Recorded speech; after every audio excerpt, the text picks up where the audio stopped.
Innovation Unplugged from the Alabama Community College System's Innovation Center takes you inside Alabama's workforce development. Join us for enlightening conversations with community leaders and industry experts showcasing experiences, addressing key issues, and celebrating successes in the workforce initiatives across the state. Good stuff. Welcome back, guys, to another episode of Innovation Unplugged. I'm Houston Blackwood, Workforce Director for this crazy bunch. In the studio today, got Matt Heaton, our Career Readiness Manager, and our special guest is Senior Pastor Brad Sheets from Life Church. Amen. In Hartselle, Alabama. We're so glad to have you. Dude, I am stoked and honored, and it's a privilege to get to hang out with you guys today. And I'm missing my red shirt. That's what I said. I should have matched you guys. Well, just for the listening audience, which is two people, I hate to match. I hate to match unless it's uniform. My wife's always like, "Oh, let's coordinate." No, we're not coordinating anything. Like totally, you wear purple, I wear black. So I love it. But we got these shirts recently, and we try to wear our brands on the show, but I should have told you to wear a red shirt. Yeah, it's all good, dude. But you've always stood out. Yeah. You've always walked your own path. So why would you want to be here, right? Appreciate it. Yeah. Just for full transparency, I've known Brad and your wife, Erin. Yep. I mean, basically my whole life. We all went to Hartselle High School. You graduated, I think, 2 or 3 years before me. 96. 96. I graduated in 99, but we all grew up and we did things, and you've done amazing things. And that's why we're here today to talk about how you help your people live life forward. Yeah. That's your mission. So before we get into any real questions, who are you? Where'd you come from? And how'd you get right here? Hey, I appreciate it. I'm born and raised in Hartselle. Fell in love with my high school sweetheart. She was 15. I was 16. I noticed her at a Hartselle baseball game. Yeah. And the rest is history with our relationship. So I tell people so we've been married 27 years. Wow. And 47 years old, got married when 19 and 20 years old, and just walked a journey. And in that journey, man, God's been faithful, and I've watched His hand even in seasons you didn't understand what He was doing. You didn't understand, why am I here? Why am I doing this? But He knew what was happening. He knew what needed to be deposited in our life and hearts. And so youth pastored, went to school in Indiana, youth pastored in Memphis, Tennessee, and came back and youth pastored in Decatur, Alabama. And had 2 great experiences at 2 amazing churches with pastors who poured into us and loved us and helped us to grow and develop. In March 2011, had on our heart to plant a church, and had the vision to do 3 campuses. We wanted a Coleman, Priceville, and Hartselle campus, and we started that journey. So now we have a Hartselle and a Coleman with the vision to do a Priceville in the next couple of years. And the Lord's just blessed. It's been a great journey to be able to impact a community and do life with people. And I always say we exist for the community. The community does not exist for us. Yeah. So we want to make an impact. The old saying of, if you cease to exist tomorrow, would the city know you're not there no more? Would people go, wow, who's going to do that now? Who's going to help with this? Who's going to help lead that initiative? And that's just kind of always been our heart. So we've watched the Lord just be faithful through every up and down, and truly engaging in living life forward. So that's our website, livelifefwd.com. Yeah. One guy at Advanced Auto the other day, he said, "Hey, y'all got a cool website, Live Life 4-wheel drive." And I was like, "No, it's not 4-wheel drive, it's forward." So the short answer to that, Brad, is if y'all cease to exist tomorrow, would people notice and be missing something? Absolutely. Right.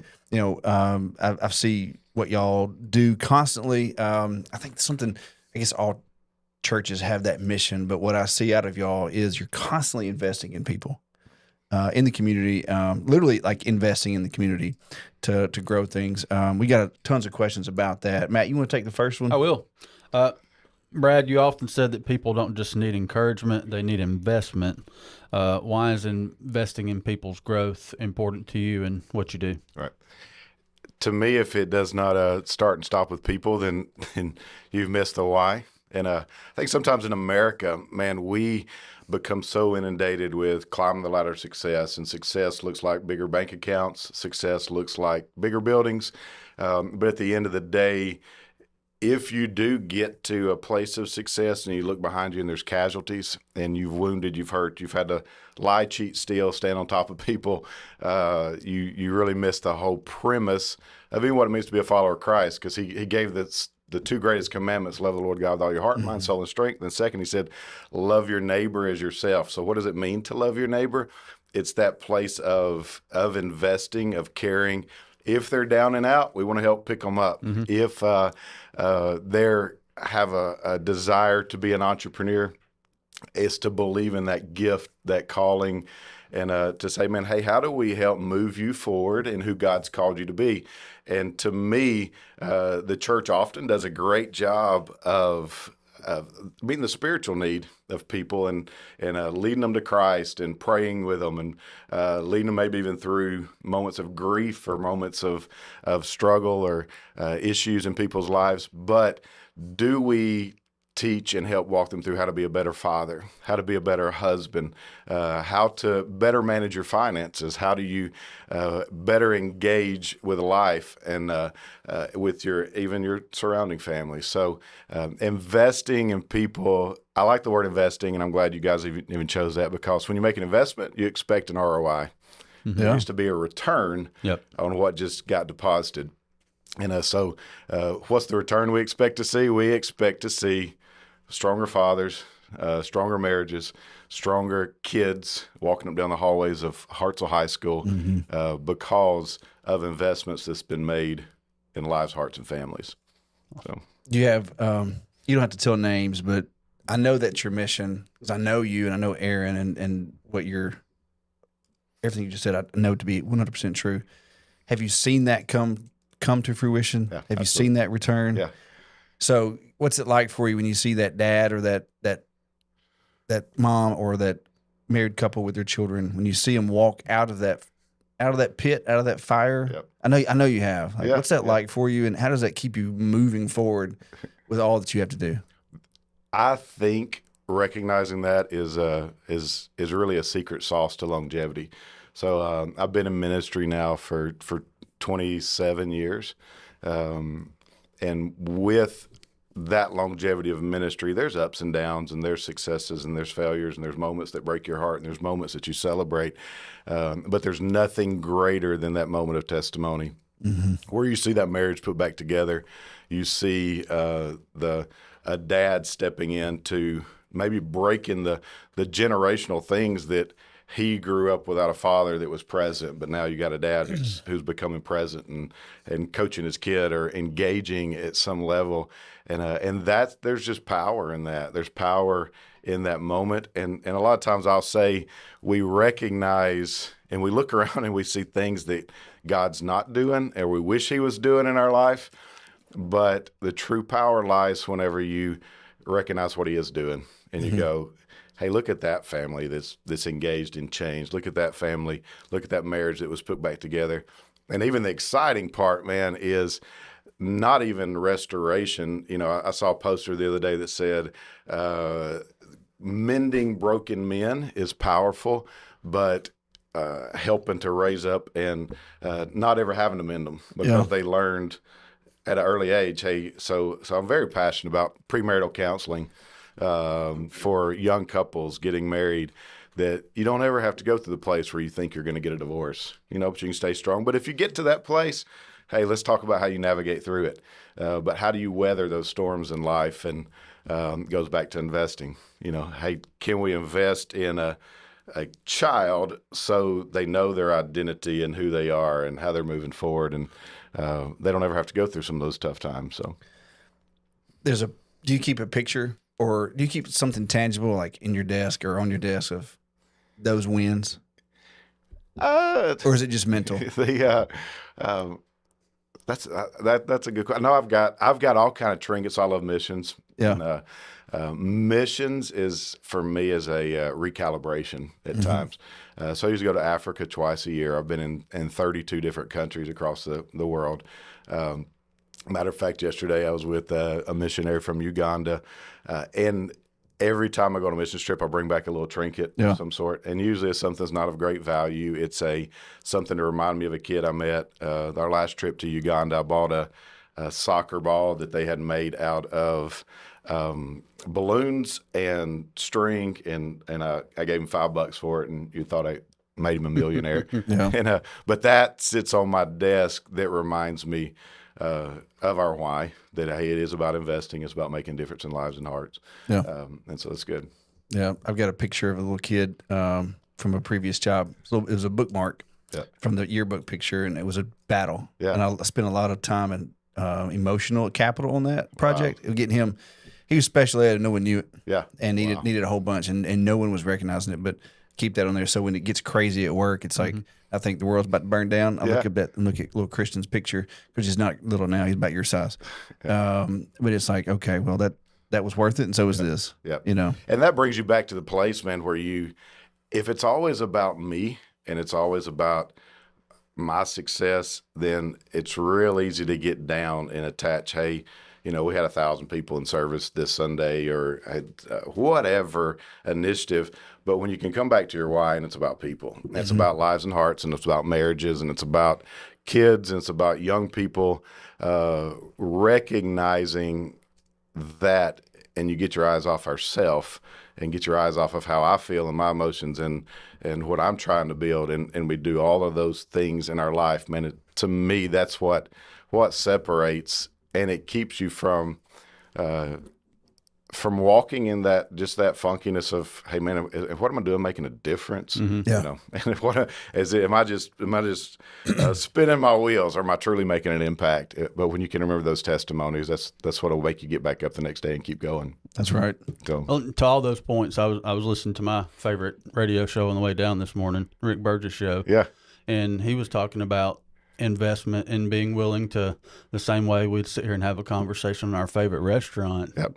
You should be willing to have that same conversation about eternity and all these things we've already discussed. Like that is as important as what's your favorite place to eat, and the willingness to do so and make that investment. Yeah, that's good. It's good. What keeps people from stepping into that growth? Like, and I'm talking about people who you've mentored, you've pastored, you've cared for them. They were professionals who were hurting. Yep. They were homeless who were hurting. They had broken their entire life. Yep. What keeps them from stepping into that growth once you've given them all the tools and laid a path out for them? Right. Probably I would answer that with maybe a cliche statement that anybody who's been in leadership has heard, is that you'll never change until the pain of staying the same hurts more than the pain of change. And I think that happens in multifacets of our life. It's that person who has an unhealthy diet, and until the doctor says, hey, if you don't change your diet, if you don't start making different decisions for your health, you're taking years off your life. It's when your spouse walks in the room and says, if you don't change this behavior, I'm leaving you.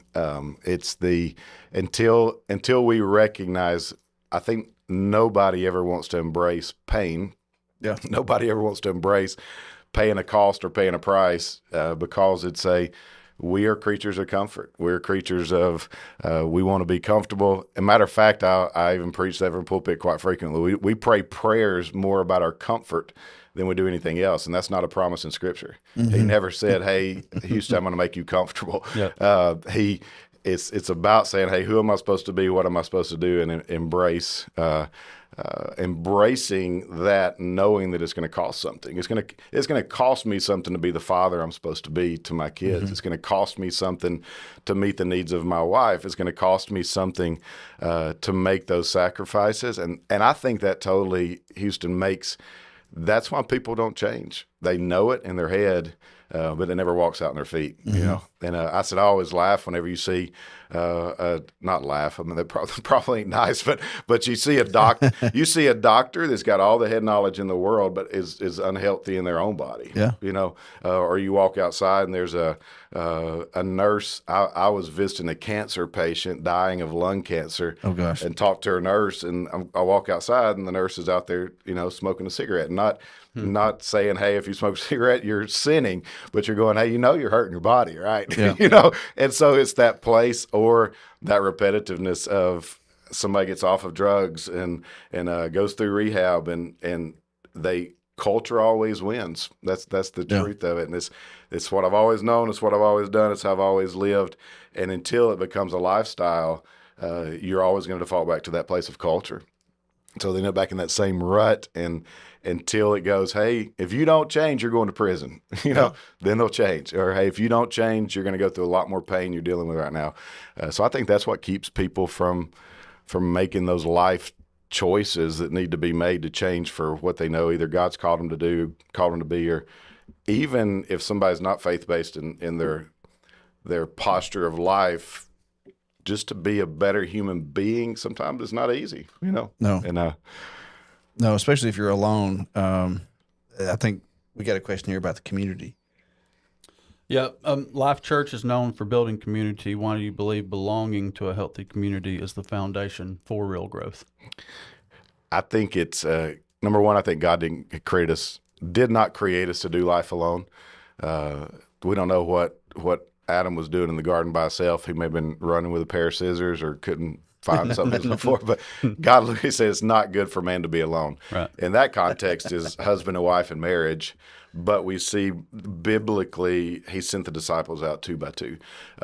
So many times he said, "Where 2 agree and gather upon one thing." When we meet together, I'm there in your midst. So we see a beautiful picture of how God created us for a relationship and for fellowship. You see it in Acts chapter 2, the New Testament church, when it's birthed, it literally says they met in the temple courts, which would be parallel to us gathering together in a church body, a church family. Then they met house to house. And so there was daily engagement of belonging. Hey, this is my tribe. This is my group of people. Recognizing that we all have different likes, personalities. We're all wired in how God made you to be this way, me to be this way. So you have a draw to want to connect with people who are like you. And I think that's the beauty of family and belonging, and finding that place that you fit helps make you stronger. And then it brings accountability, that if Houston and I are in relationship with each other and I see him kind of stepping off course, I have a responsibility to go to my brother and say, "Dude, hey, you're not being the dad you need to be. You need to be here and engage with Rowan." And then at that point, you're like, "Dude, who are you? Get out of my business." Or, "Hey, I know you love me. I know you care about me." And to me, that's accountability. I always tell everybody a true friend, and this ain't PG, but it's crass. A true friend will tell you got a booger in your nose. Sure. And if you let somebody walk around with a kick me sign on their back, you're not their friend. And everybody's laughing, everybody sees it. The person has no clue it's there. Yep. And I'm like, dear Lord, Houston loved me enough. If my breath stinks, or hey, you got a booger in your nose, or a kick me sign, come up, and you got to scream it from the rooftop. You don't have to make a post on social media and say, "Look what I saw in Brad's life," but be my friend enough to tell me, say, "Hey man, hey bro, you got a bat in the cave. You need to take care of it," and because it matters. And I think we all need people in our life, and that's that aspect of belonging. If you truly are brothers and sisters, we truly are friends, man. Care about my marriage, care about my relationship with my kids, care about things in my life that are liabilities, not in a judgmental factor, but in a place to go, dude, if you don't get this fixed, this is a liability in your life. So I love all that. And how do your small groups fix that disconnect? Because I'm kind of a loner. Like even though I have an outward facing job, yeah, and I deal with people all day. Like I really like to be alone. Yeah. And if no one ever said, like, you need to lead a small group or join a small group, I mean, I never would. I would be on a bicycle or out in the pasture, like avoiding people. Yeah. But for people like me, or people who are ashamed of something, or walking out of whatever, how do your small groups and projects in the church bring them into that belonging so they get those relationships? It's sometimes there's a wrestle that I think happens, and you'll see different theological battles and discussion points of smaller or bigger, which one's better. And I don't know that it's an or statement. It's not small or big church. I think it's an and statement. It is, number one, I'd encourage every pastor, every church leader, you be faithful with who God brings in your flock, and you be faithful with what God's positioned you with, and don't ever compare. I coach a lot of pastors, And one of the first things I always tell to them is, man, get out of the comparison game. Don't compare somebody else's journey, because the truth is, Facebook, Instagram, TikTok, you see people's highlight reels, you see people's best side, but everybody's got their own insecurities, everybody's got their own struggles, everybody's got what's happening in their life. Number one. Number two, I do think that the answer is an and. So our congregation is a little over 1,000 people. And with that, 3 services, you cannot get to know somebody relationally staring at the back of their head. And so you got to figure out. And the other part of it, myself as a pastor, I cannot know. I don't care if I pull the shirt off and I got an S on my chest and my last name's Kent, right? I'm not Superman by any means, so I can't be in a relationship with everybody. Yeah. So how do you engage as believers? It's not a relationship with a pastor. It's a relationship with other believers. And to me, the best model you see in Acts chapter 2 that I kind of gave reference to a while ago is that they met from the temple courts and they met house to house. So there was an engagement factor inside of those life groups. And there's a lot of different church growth strategies, different and things. But to me, it's not about growth. It is 100%, man, about are we taking care of people? Do you have somebody close enough to you that knows when you're hurting, knows whenever, hey, Houston, the Blackwood family had a death in their family. Yeah. Do we have a way that we're loving one another, we're taking care of one another? And to me, life groups do that. So small groups, life groups, fellowship groups, whatever somebody might call them. I think they're a biblical model for engagement, and people do it naturally. So it take even out of the church world, yeah. Right? So you'll watch why does travel ball have some level of success? I watch a lot of those families. I got it. The kids are engaging, all the above, but you get close with those families. Yeah. You go, hey, let's go eat together. We're going to, Chattanooga together, Atlanta together, whatever. And all of a sudden, you're seeing a context of relationships that get built because of it ain't even Christ-centered, church-centered, but it's an engagement, because it's how God wired us. Hey, we engage with each other through this vein, maybe a travel basketball or travel baseball or whatever, and we could take that down a lot of rabbit trails. But I think it goes back to how we're wired as humans, how God has created us and the need for it, and it's important. I always say the enemy works in the gaps, God works in connections. And so when there's a gap, and you and I have some similarities. I'm actually introverted. People don't believe me that. I would rather crazy like that. I'd rather be by myself. I'd rather. I'm not the life of the party. If you want to have a good time at your party, don't invite me, because I'll probably just sit in the corner and wave at people. But it's that understanding in that place that when the enemy can isolate you, a lot of times that's where, and I think that's where we're at in society. Mm-hmm. I've got 5,000 friends on my Facebook, but I don't have 5,000 friends. No. And so you feel like you're connected with people, but truly you're not. It's a false presumption that takes place. Yeah, I love that it looks like I'm connected, but I'm really not. Yeah. And I think moving into your community center that you've been working on for a while, and I get to watch it because I drive by it all the time. Having that outside of the church, like the church is amazing. Your church, my church is amazing. And they're both equally amazing and beautiful in all the ways, but it's like, you better say something, because Pastor Andrew, if he watches this, he's gonna get on to you. I thought about that job. Love you, Andrew Blaylock. I'm on the lead team. I'm gonna get in trouble.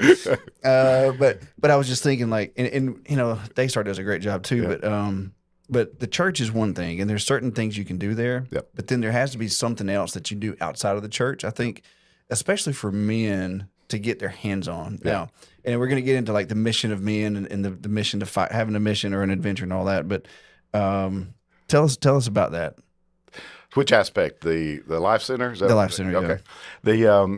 It's been in our heart and our desire to get outside the four walls, echoing what I said earlier, to the realization that The community does not exist for us. We exist for the community.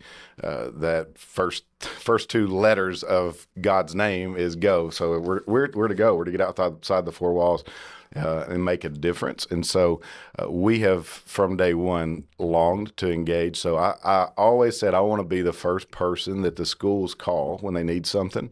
And so we've been, and none of this to brag or to tout accolades, but to say, hey, we want to put feet behind that faith. So we've been able to engage, put a new sound system in at the stadium, providing some of that labor, the sound system in the gymnasium. Whenever we had some tragedy in our community, last year had tragedy with a teacher's son walked through a situation that night. Dr. Cooper called and said, hey, can you bring some guys up here? So we rallied some pastors together and came and did a meeting with the teachers, to engage. So we lead feeding the football team, basketball team. We coordinate all of that in the community. And the good news is, and that's the part, because I try to always say there are a lot of great churches. Daystar's amazing. Pastor Jerry's awesome. Pastor Andrew, love both of those men. And I just always tell it, when I said everybody's got their tribe, everybody's got their group, like, man, everybody won't fit with us. It won't, hey, that they won't fit with our style, our preference. Music's too loud, music's too soft, sanctuary's too cold, sanctuary's too hot. I totally get it, and so it's that place that Psalm 2:8 says, asking me, I'll give the nations is your inheritance. So Life Church is called to reach the inheritance of people that we have in our city, in our community. At the same time, I believe Daystar's called, First Baptist is called, First United Methodist is called, to reach that group of people, because Easter's proof that there's enough people for everybody. And so there's no sense in having comparison or competition, or church transfer growth is my least favorite kind of growth. They left that church because they wasn't happy with whatever. So I said all that to say this, that engagement point of recognition, and this is why the Life Center is a passion deep in my heart, and going, okay, Lord, if I've got 20 more years of ministry in me, I really see this initiative because people come into our churches, they give their life to Christ, and that's beautiful. It's the greatest decision anybody, I believe, can make, to say, hey, I want to be a follower of Christ. They wake up Monday morning, they go to work. Yeah. They go home to their kids, they go home to their wife, realizing that there's real life issues. So you have from those struggle points that do exist. Hey, parenting, how do I parent this teenager? Hey, how do I make sure my marriage is healthy? How do I've got this dream of starting this business. Okay, how do I embrace entrepreneurialism? I don't know where to go from here. I feel like this is what I'm supposed to do, but what's next? Maybe they made some bad life decisions, never finished school, and they need to go back and get their GED, but they just need somebody to put their arm around them and say, hey, dude, you can do this. You got this. I know you're 40, 50, 60 years old, but you can complete where you started. And so the Life Center, the vision behind that is to do exactly that. It's practical handles for life transformation that the answer from the church should not just be, hey, I'm praying for you, brother. It's like, dude, thank you for the prayers, but I need somebody to help me write a resume. Yeah. So this happened, and I've seen that long enough. And if you really want to, it's part of the discipleship process in our life. So discipleship's not just memorizing scripture. That's important. It's not just learning biblical principles. Those are important. But maybe that discipleship in somebody's life is, how do you budget better because you're having to swipe a credit card to pay all your bills. And the truth is you need to turn the iPhone off and get you a $10 Android and shut the internet off. You need to make you need to get in a budget. And so recognizing that, we want the Life Center. It'll be a connection place for our church family because we have no space. Our building's very small, and we still facilitate 1,000 folks through it. It's kind of nuts. So we needed more space, but for it to be a place 7 days a week from 5 a.m. to 9 p.m.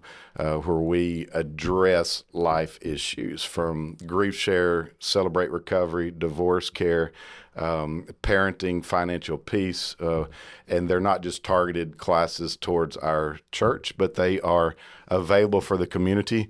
and you don't have to be a member of our church and come to it. Matter of fact, I've even talked to met with other pastors about, hey, if we want to offer these, and it's not about proselytizing. We're not trying to get, if there's two people at Daystar who's going through a divorce, and they need to be around some other people that need to go through a class like that.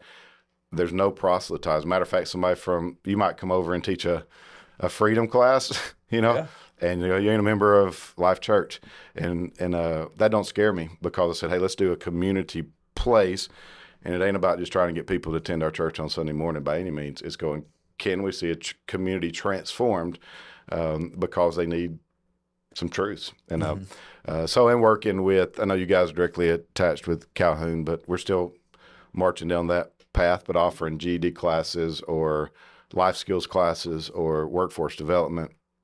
And then coordinating, and I'm excited. I think in future podcasts, y'all are going to have John Joseph. So he and I've met 3 times, bringing a Hartselle Entrepreneurial Center. Yep. So there's a Decatur Entrepreneurial Center, and then there's we're trying to navigate with State Representative Scott Statehagen, Parker Moore, those guys, Missy Evans, be the new mayor of Hartselle, saying, hey, what can we do to bring a Hartselle Entrepreneurial Center? And then we'll coordinate that with the Life Center if they need meeting space, and so trying to work together truly for life transformation. So Love that. That Family Dollar, I've been in it a million times, and it's going to be a beautiful. That's going to be cool. I came out the day, and they were doing the skim coat on the outside. Yeah. Well, it would have been the east side wall. Those guys, I don't know what they were doing, but it was some kind of concrete coating. Yeah. But it's going to be good. And so, Matt, from that perspective, like, and the audience, listening audience, will know Matt, and they know Matt's heart. He's been on many episodes, and they've seen his work. He's a pretty well known cat in that Coleman area. But when you think about those kinds of things, and for you, workforce readiness, family stability, and men's mentorship, getting into a little bit about how men need a mission or a battle to fight, but they also got to have the tools and support for that. So, like, thinking about that as your sons are growing up, 16-year-old and 10, 12? About to be 12, yes. Yeah, about to be 12. What's that like to have that kind of place for folks? Because you know a lot of people, too, that have walked through the fire or are walking through it right now.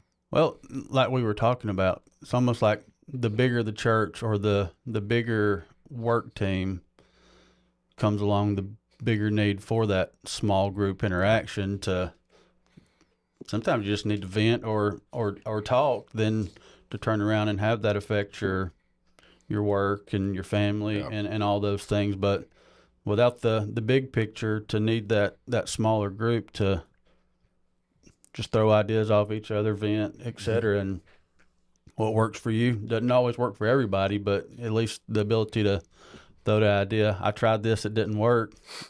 What else do you see that we might could do to get to a end goal that benefits everybody? Yeah, I like that.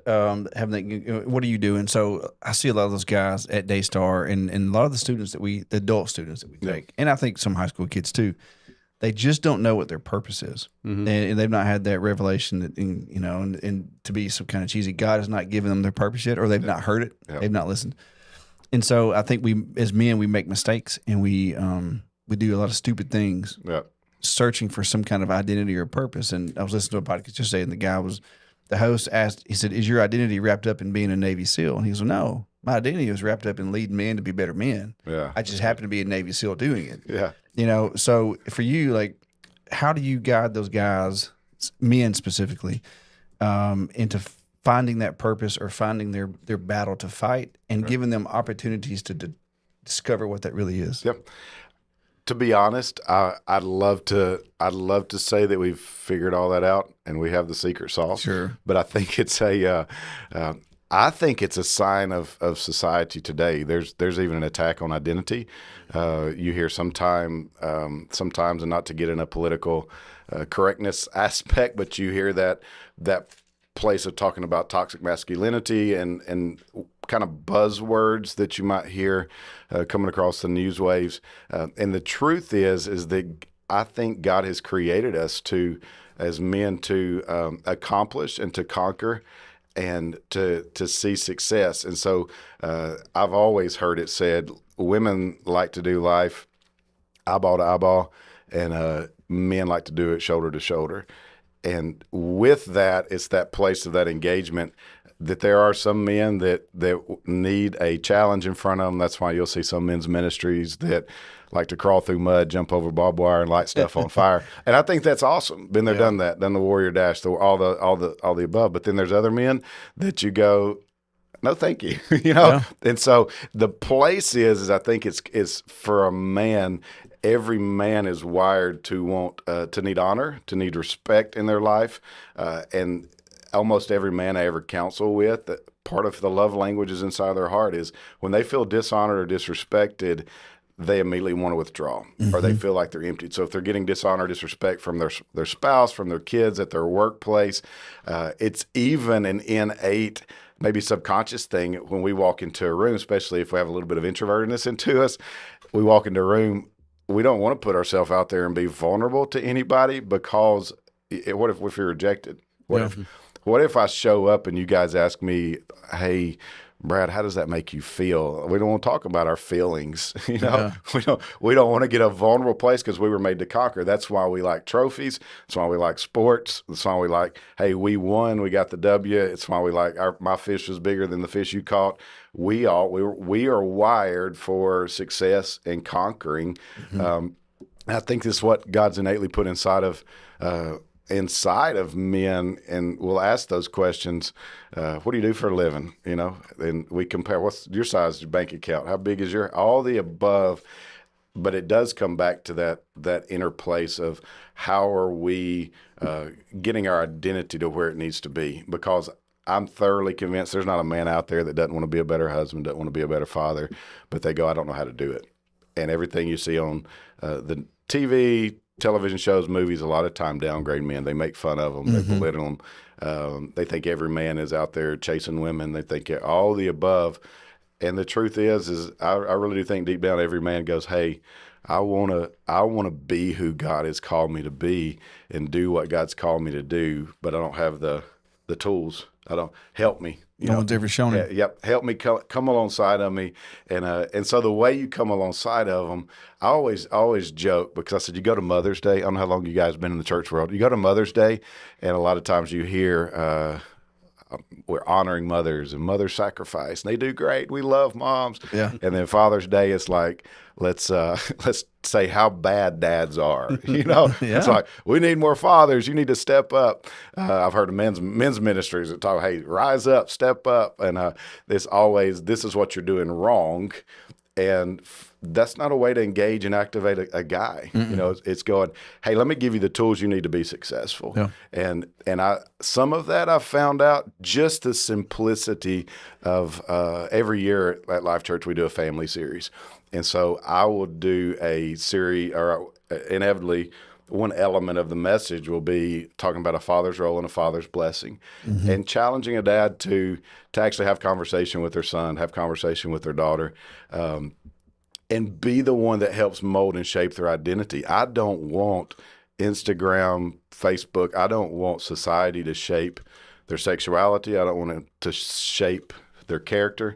We're going to have those conversations about how you act on a basketball court. We played a game the other night in Gunnersville, and the other team were very mouthy. Yeah. And, we're making unpolitically correct slurs towards members of our team. And when we got back in the car, I was like, Carter, I'm proud of how you steered that, because he literally walked over and calmed some guys down and went and talked to the referee. Said, hey. Yeah.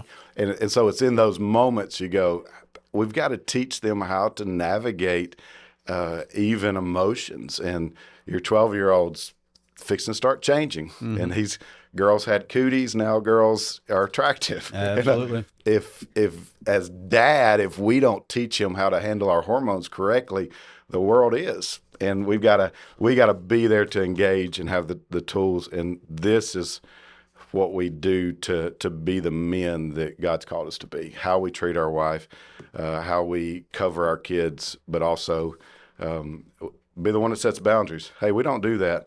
So we have what we call the Sheets 5 family rules. And every year, one of my messages, my family series, I'll go through our 5 family rules. And every year, hey, can you print us a copy of that? Because we do. And I said, part of my job as a father is to create boundaries. So one of our family rules is others may, but you may not. They might be going and participating, acting like that, but we don't, because there's a higher calling on your life. Right. It's not legalism. It's just going, dude, we don't act like that. We act different.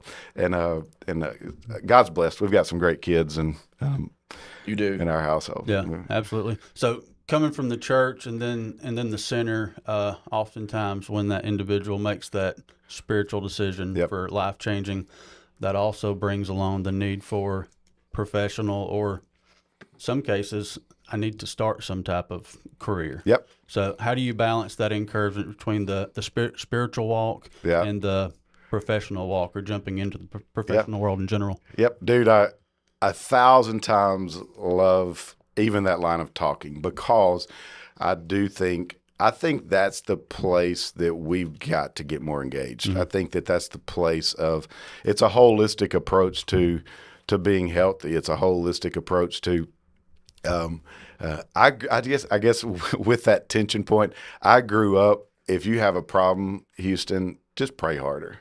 And I believe in prayer. I believe in worship. I believe in reading scripture. But sometimes we need practical handles. Mm-hmm. I need somebody to help me. I need somebody to help me how to fish. Don't just say, "Hey, the lake's over there." So with that, I think that's where relationships are so important. And you put your arm around a guy that goes, "Hey, I'm trying to get this job." Well, hey man, let me help you. So Houston. And I'll tell you the other part. Sometimes we take for granted things that come easy for us, but right. It might be tough for somebody else. Right. And things that seem like common sense in our mind, but and with that, I think we have to flip our script and go, man, maybe God's blessed you with the ability to look at numbers and how to build a budget and set guidelines, but somebody else, they're just struggling. They can't make ends meet, and so they need somebody to put their arm around and teach them how to budget. Maybe relationships come easy, and I can talk to my wife, and I can pray with my wife, and I can encourage my wife, and that comes easy. But the number of men that sit across on a couch in my office, like, dude, I feel stupid. Mm-hmm. Man, what if I say the wrong thing? I'm like, dude, it's your wife. You can't say the wrong thing. I said, she's going to love you more for you just trying to have a conversation. Mm-hmm. So to me, I can't really know Houston until you build that relationship together. And then it's a life on life journey. It's going, hey, what does Houston need? And I may not be able to give it to him, but I could put him in contact with someone who can help him on that journey, or maybe never finish school. Maybe he needs to be encouraged. Man, you need to go back and finish your degree. Yeah. You can do it. God's put in your heart to start a business, man. You got it. I had lunch yesterday with a guy who in his mid-50s, and he's always wanted to own a business. And he said, dude, I'm doing it. He said, I quit my job Monday. And I went, all right, dude. He said, I'm going. And I was like, it's in you. And so immediately I go, I can't make that business happen for him. But I said, bro, you need to call A, B, C, D, and E. You need to reach out to them. They'll help you. And so I think we missed some of that it's not using the church to advance your own success ladder, but it's God put it inside of Houston, or God put it inside of John, God put it inside of, it's our job to help pull it out. Yeah. And to empower, for I know the plans I have for you, declares the Lord, plans to prosper you, not to harm you. What are those plans? That may be to be a doctor, lawyer, teacher, entrepreneur, business, whatever, that it's in them. I think the powerful part of your life center is going to be that there's going to be the opportunity for spiritual growth, but they're going to say, okay, well, here you are, like you just came out of prison, or you just came out of got laid off, or you just came out of divorce, or whatever, or you and your wife are working these jobs, whatever. There's going to be those resources at the compartment of the stages of your life to say, okay, well, here's the next thing I need. Cool, it's right there. Yep. And then you can bring in the next week, next month for the next thing. Yep. And and you're not tied in financially to those people. Right. Like John Joseph can come in, or the city planning commission can come in, or Calhoun Community College, whoever can come in and say, hey, here's the next thing you need, and then it's gone, and you just are really a vessel. Yep. For growth. Yeah. And when I first heard you mention that, living in Hartselle, knowing the people, I was like, man, that's what it's going to be. Yeah. You know, because those folks can come from the different counties and just be a conduit for growth. And I can't wait to see what you do with the same energy and frenetic pace you've done everything else ever in life. It's pretty cool. We're getting close to the end, and one of the questions we always ask our guests is, in 5 years, Yep. what are you going to toast to? Now, yours obviously going to be Sprite or sweet tea, right? So whatever you toast with. But in 5 years, what are you going to toast to, looking back and say, man, that worked out really well? Right. I would honestly, if you had asked me that question 2 or 3 years ago, I might would have answered it different. But I think the older I get and the longer you see rhythms, it's not hard. In the United States of America, it is not hard to draw a crowd. You do the right event, you market it the right way, you tell the story, you can get a crowd of people. To get those people to go on a journey of moving forward, a journey of growth, a journey of truly being a disciple and follower of Christ, that's an uphill battle on ice skates in the middle of a snowstorm, and oftentimes it feels like that. But I would say my prayer is in 5 years that I can look back and say that we, even if we numerically don't grow another single person, that I can look back and go, I'm getting to see some of this, a little bit of this right now, because I can see a conversation. The missionary to Uganda was on staff at our church for 7 years. We've got a guy who's on staff at our church, who's pastoring in Oklahoma City, one in Hackleburg, 2 in Nashville. And you see some longevity of impact of, I watched that couple come through the youth group, do things right, get married. Now they're having their own kids. And you start seeing some fruit and more gray hair on top of your head. And you wish there was everybody's success story, because at the same time you have some that breaks your heart and you go, man, what happened there? But my prayer is that in 5 years you look back and go, hey, I'm so proud of that person they become. I'm so proud of that journey they walked on. And that you see the Word of God never returns void.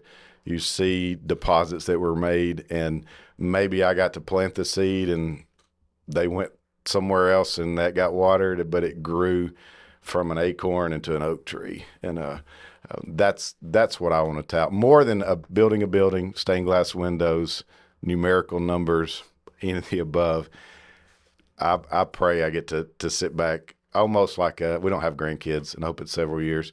Yeah. You know, but I picture on Christmas when a grandma or grandpa, their kids come walking in, and you go, hey, this is legacy. Yeah.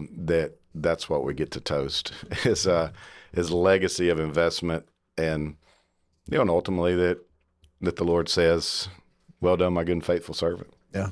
So Love that. Yeah. Love that. Can we wrap it up? I will. We'd like to thank our guest, Pastor Brad, for joining us today and sharing his heart and his vision. And this is going to conclude another episode of Innovation Unplugged. Make sure to like, subscribe, and follow on all your favorite social media platforms. Have a great day.